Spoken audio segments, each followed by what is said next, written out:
আমাদের কমিটিগুলোর যারা চেয়ারম্যান হয়েছেন তাদের দায়িত্ব বুঝিয়ে দেওয়ার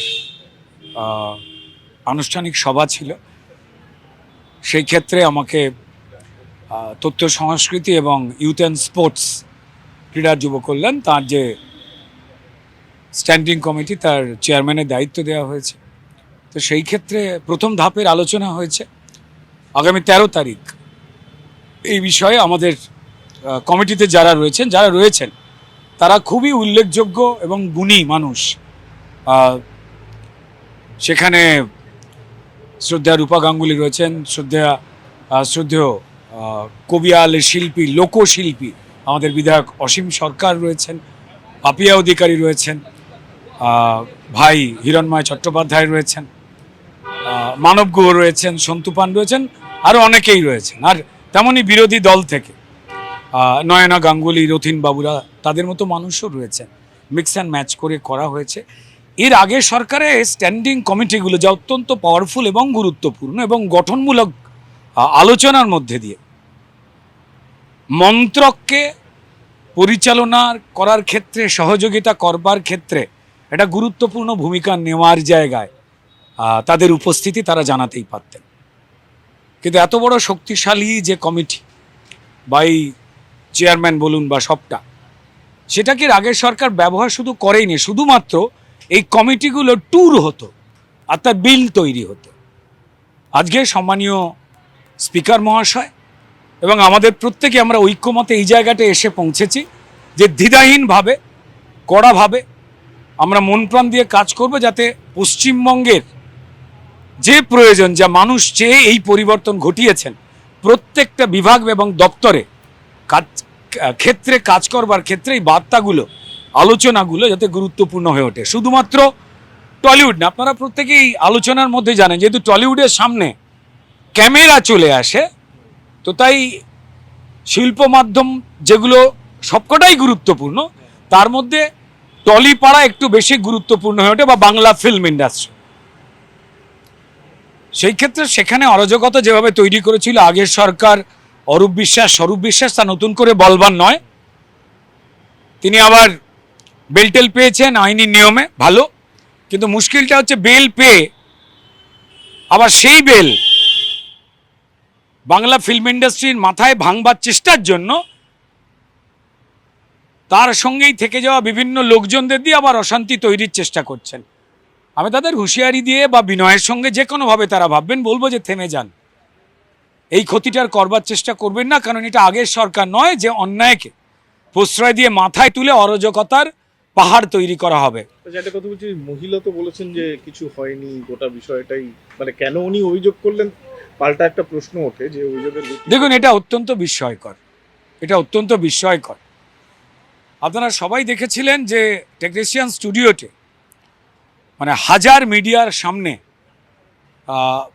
টেকনিশিয়ানসরা এতদিন ধরে আমরা যে অভিযোগগুলো কানাঘোষায় শুনতাম বা মিডিয়ার সামনে টলিউড থেকে উঠে আসতো, প্রত্যেকটি টেকনিশিয়ান উঠে এসে এই তৃণমূলীয় সরকার এবং স্বরূপ বিশ্বাসের পলিসি কিভাবে টলিউডকে ধ্বংস করেছে, ভয়ভীতির পরিবেশ তৈরি করেছে, কিভাবে এই অত্যাচারে প্রযোজকেরা চলে গেছে ভয় পেয়ে, বিনিয়োগ বন্ধ হয়েছে এবং 100টার জায়গায় 30টা সিনেমা বছরে তৈরি হয়ে চূড়ান্ত ক্ষতি হয়ে কাজ গেছে টেকনিশিয়ান শিল্পীদের, একে অপরের সঙ্গে সম্পর্ক তছনছ হয়েছে, তা আপনারা প্রত্যেকেই দেখেছেন। তো ফলত প্রত্যেকটি টেকনিশিয়ান তারা এসে তথ্য প্রমাণ দিয়ে মিডিয়ার সামনে যে বক্তব্য রেখেছিলেন, তাদের মধ্যে অনেকেই ওই একইভাবে আদালতের শরণাপন্ন হয়েছিলেন, থানায় এফআইআর করেছিলেন এবং যার পরিপ্রেক্ষিতে তিনি গ্রেপ্তার হন। এবং সেখানে এক ভদ্রমহিলা, তিনি নিজে কান্নাকাটি করতে করতে এগিয়ে আসেন এবং তিনি ভয়ঙ্কর তথ্য দেন যে তাকে নাকি বন্দুক নিয়ে মারবার জন্য গিয়েছিলেন। আমি যদি ভুল করি, নিশ্চয়ই আপনারা ভুল করবেন না, সেই ফুটেজ আপনাদের কাছে আছে। তো তারপর হঠাৎ করে স্বরূপ বিশ্বাস বেল পেয়ে যাওয়ার পরে তিনি ফেসবুকে একটা বক্তব্য রেখেছেন এই বক্তব্য কোনো চাপের কাছে নাকি অন্য কোনো কারণে তা আমি বলতে পারবো না। তিনি একজন পরিণত বয়সের মানুষ, তিনি কথা বলতে পারবেন। তবে এই অরূপ স্বরূপ বিশ্বাসদের বিরুদ্ধে বিষোদ্গার করে সত্যি কথা বলবার পর ফেসবুকে স্বরূপ আসলে ঈশ্বর বলে ভয় দেখিয়ে বাধ্য করে বহু শিল্পী, টেকনিশিয়ান, পরিচালককে যে পোস্ট করাবার রীতি রয়েছে ফেসবুকে, এ কিন্তু নতুন কোনো ঘটনা নয়, পুরনো ঘটনা। এই ক্ষেত্রে এই গল্পের মিডিয়া বা মানুষ মিল খুঁজে পাচ্ছেন কিনা সে বিষয়ে যে কোনো লোকাল ব্যোমকেশ বক্সী বা ফেলুদাই যথেষ্ট। এখন আবার মুশকিল হচ্ছে যে অরূপ বিশ্বাস হেরে গেছেন, কিন্তু তিনি এখন ভালো তৃণমূল, তিনি এখন কালো তৃণমূল। না না, দেখুন, কে ভালো কে কালো এটা একটা অন্য দিক। কেমন সেটা আলোচনা করবার ক্ষেত্রে যেমন জীবনমুখী গানের মতো বলা হলো বলে এটি জীবনমুখী, আর যেগুলো জীবনের জয় গান গাইছে, যদি ওঠো গো ভারত লক্ষ্মী বলি, আমার তো সব থেকে বড় জীবনমুখী লাগে, এটাতে ট্যাগ দেওয়া হয়নি। তাই কে ভালো কে আলো সেটা মিডিয়া ঠিক করছে, কয়েকজন মানুষ বলছেন, এটা তাদের ব্যাপার। খারাপ খারাপ থাকে, বদমাস চিরকালই বদমাস থাকে। হ্যাঁ, শাস্তি ভোগ করে আমার দেশের আইন যদি বলে জেল টেল খেটে বেরিয়ে এলে তাকে নিয়ে আর খারাপ কথা বলা যায় না। তখন আমি বা যারা দেখতে পাই এইসব বিষয়ে, সবাই তো সবটা দেখতে পান না, দেখতে পেতে গেলেই বিষয়গুলোর সঙ্গে গভীরে ঢুকে দেখতে হয়। তো আমার যতটুকু চোখ বা জ্ঞান, বা যারা আমাদের শিল্প সংস্কৃতি জগতে যন্ত্রণা পেয়েছি, কাজ হারিয়েছি, চোখের সামনে অত্যাচার দেখেছি, তারা ছাড়া ভালো আলো আর কালো বলবার দায়িত্ব বোধহয় জোর করে অন্যদের নেওয়া উচিত না।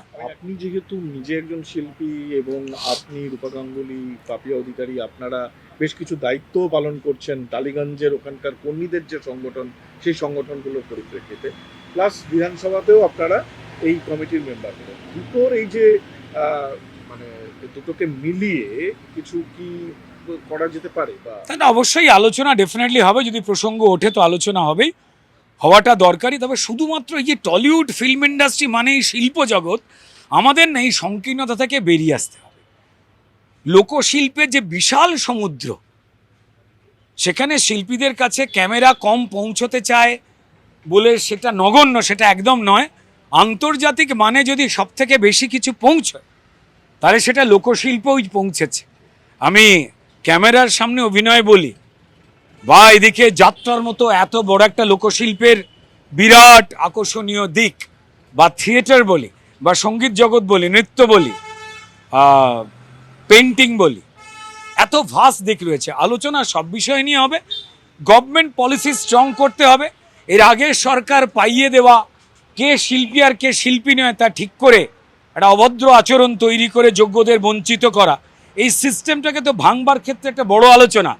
বিধানসভার মতো পবিত্র জায়গায় তার এই স্ট্যান্ডিং যে কমিটি রয়েছে, সেখানে যদি আলোচনা না হয় তো কোথায় হবে? আর সেই আলোচনা ডেফিনেটলি যদি মন্ত্রকে সরাসরি না পৌঁছায় এবং তা দিয়ে যদি নিয়ম না বদল হয়, তো তাহলে এত আলো কেন এলো?